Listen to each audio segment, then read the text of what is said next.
ఈ కస్టమర్‌కి మనం ఒక 20,000 వరకు అయితే మనీ అయితే సేవ్ చేసిచ్చాం. ఎలా అంటే ఈ డివైస్ వచ్చేటప్పటికి ఐఫోన్ 16 ఒక పక్క డిస్‌ప్లే గ్లాస్ అయితే బ్రేక్ అయింది. ఈ డిస్‌ప్లే గ్లాస్ బ్రేక్ అయిన తర్వాత ఒకవేళ ఇదే కంప్లీట్ డిస్‌ప్లే చేంజ్ చేసుకుందామని సర్వీస్ సెంటర్‌కి అయితే కస్టమర్ వెళ్ళారు.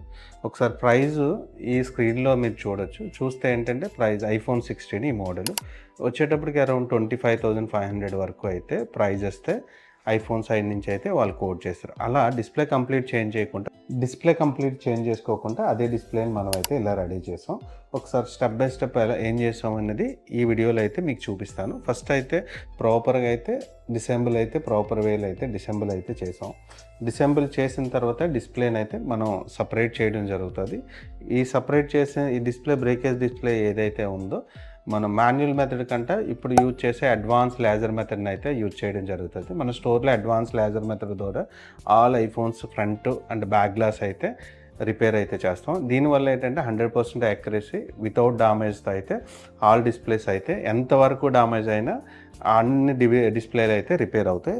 తర్వాత గమ్మింగ్ ఏదైతే ఉందో గ్లాస్ అండ్ డిస్ప్లేకి మధ్యలో ఉన్న ఈ సపరేట్ని అయితే మాన్యువల్గా చేయడం జరుగుతుంది. ఈ మాన్యువల్గా తప్ప ఇది మిషనరీ ద్వారా అయితే చేయలేము. ఇది చాలా కేర్గా చేయాలి. అలాగే ఓన్లీ ఎక్స్పర్ట్స్ మాత్రమే ఈ మెథడ్ని చేయగలరు. ఇలా చేసిన తర్వాత కంప్లీట్గా మీదనున్న గమ్మునైతే మనకున్న ప్రోటోకాల్ అండ్ మెథడ్స్ ద్వారా అయితే కంప్లీట్గా అయితే గమ్మునంతా క్లీన్ చేసి ఏదైతే డామేజ్ గ్లాస్ ఉందో దాన్ని ఈ గ్లాస్ డిస్ప్లే టచ్ గ్లాస్ ఉందో దీంతో రీప్లేస్మెంట్ అయితే చేయడం జరిగింది.